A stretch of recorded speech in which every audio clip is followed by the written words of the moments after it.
Welcome to Around the Weird. Here's your host, the museum curator of the strange and unusual, Mr. Nothing. Thank you, Mysterious Voice, and welcome back to Around the Weird, a booktube channel where I talk about all the unusual and out of the ordinary literature that I've found in my travels. Today, I want to talk about a short story because it is Short Story Tuesday, and today's short story focuses on boxing and poverty and age. I am referring to A Piece of Steak by Jack London, which was published in the Saturday Evening Post in 1909. Jack London is somewhat well known in America, at least, because his work is taught in high schools, middle schools, colleges as well. I don't know about abroad or anything like that. But for those who don't know, Jack London is an American writer who lived between the late 1800s and the early 1900s. Unfortunately, he died at a very young age, or relatively young age, because he had a lot of diseases and whatnot from his travels, dysentery among many other things. So life wasn't too great for him in the end. He's known for writing White Fang, The Call of the Wild, among many other novels, poems, short stories, memoirs, essays, what have you. He's quite well written and very prolific. He often wrote travelogues, which is what shows up in his memoirs. He wrote sort of those classic adventure stories or introspective kind of stories. And he was also big into science fiction, which I've never really encountered from him. But for his time, that makes a little bit of sense. So it seems to be a pretty big deal. He was also a noted socialist, which is a bit strange because he was also racist. So apparently he only believed in socialism for white people. He was also reported to have plagiarized stories. He often bought stories from other people and wrote or claimed to have written them. Which, if he bought them, I guess that makes him his. And sometimes he just took stories from out of the paper and made them his own, which he called like expression versus originality.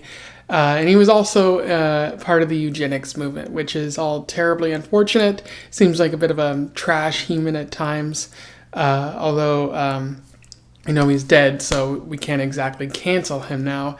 But I feel like it's important to know all of that, especially given what other stuff might pop up in his work and how that might conflict with what he believed. Because if someone says one thing, but then they're saying contrary to that in their writings, you got to question, what that person truly believes.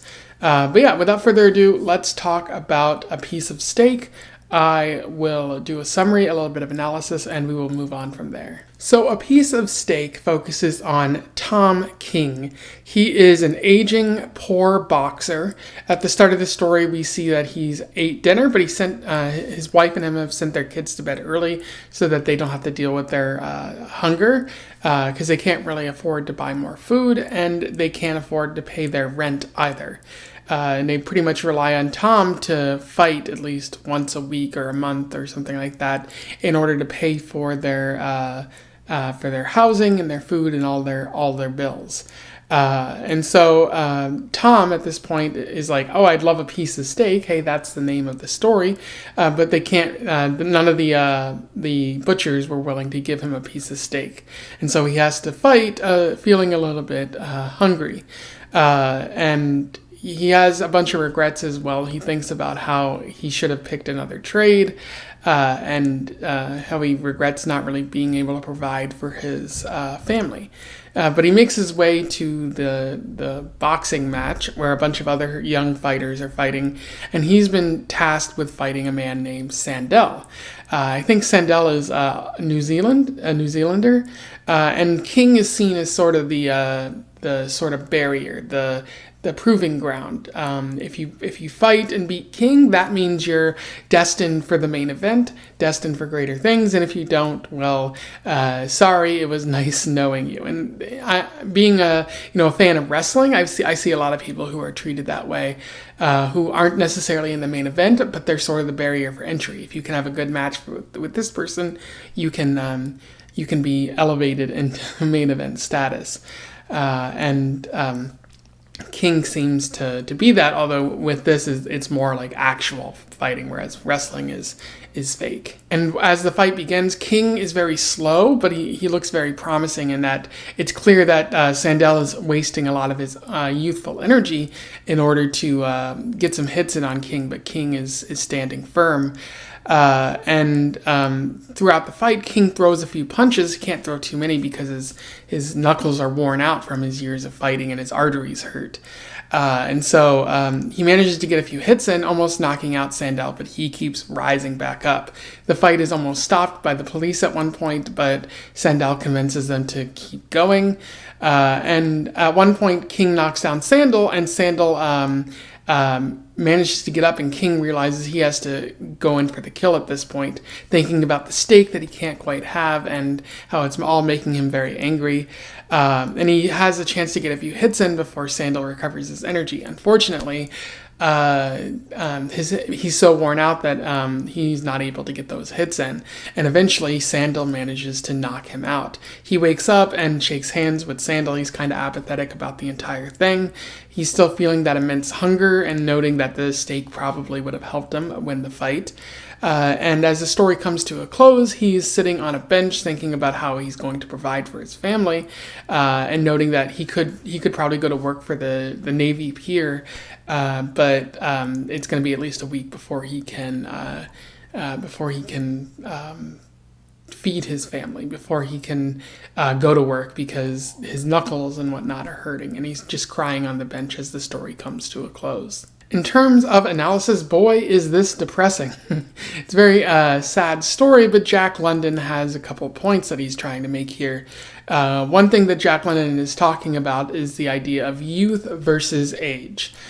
So you have Tom, an aging fighter, facing Sandel, a young rookie in this story.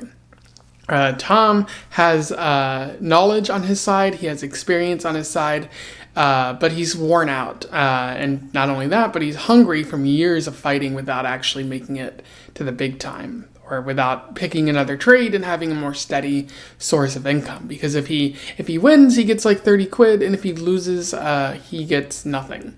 So he has to constantly win fights and fight his hardest, which can wear out his body.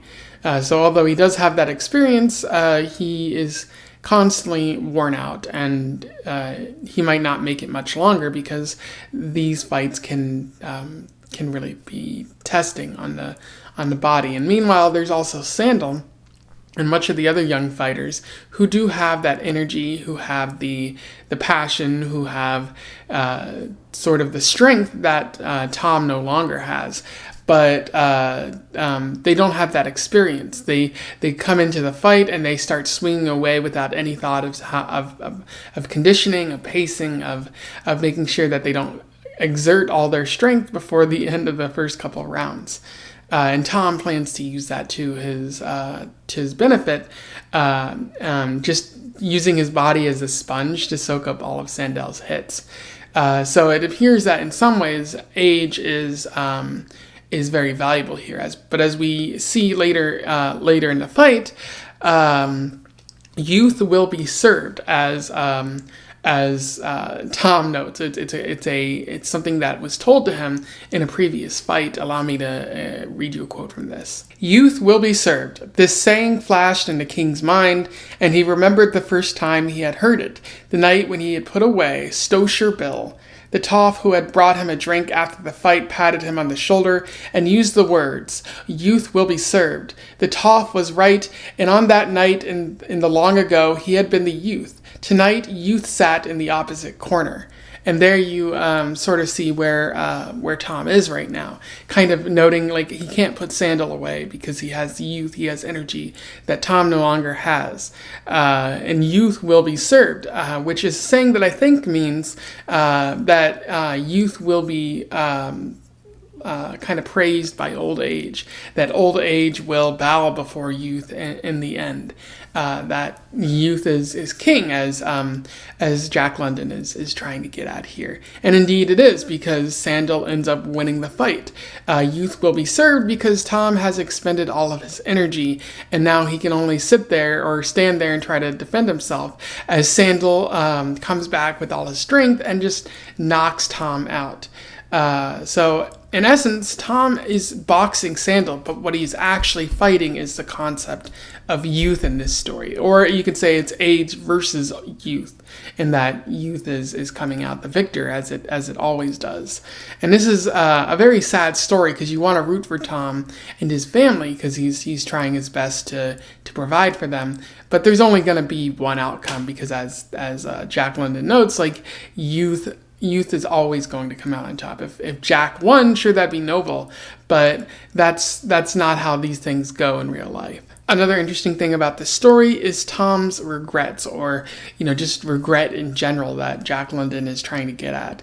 Because Tom regrets his career choice, and he regrets his poverty. He wishes that he hadn't gone into a lifetime of boxing, that he had become a craftsman or something of the sort, so that he could make sure that his children didn't starve like they're doing now, that he didn't have to worry about where rent money was going to come from, that he didn't have to get himself punched night after night in order to make ends meet, which is not really something that he thought about in his youth. He kind of probably thought that these good times might have lasted forever, or that he would have had enough money to retire or live comfortably by this point. But that's the sort of difference between youth and age, where youth is kind of careless, as Sandal was in this story, and age has that experience where you can look back and reflect on how you shouldn't have made those decisions that you have.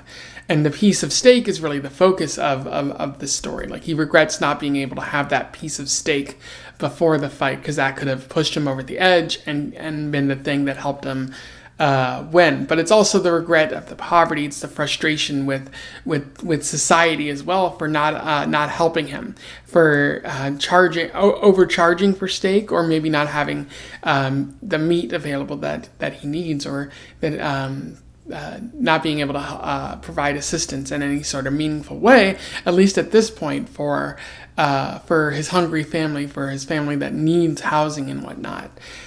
So Tom is essentially using all of this anger to help him fight, but it's ultimately not enough. Anyway, those are my thoughts on A Piece of Steak by Jack London. A pretty sad short story, but one that is very interesting, and I like what Jack London has to say here about youth and old age, and just noting the differences, especially in the context of a boxing fight. So pretty high quality, and I'm going to recommend that you read it. I will put a link to it in the description. Let me know what your thoughts are in the comments below. I would love to hear from you and have a discussion about such a story. But otherwise, don't forget to like, share, and subscribe so that other people can find out about this short story or this author if they don't already know.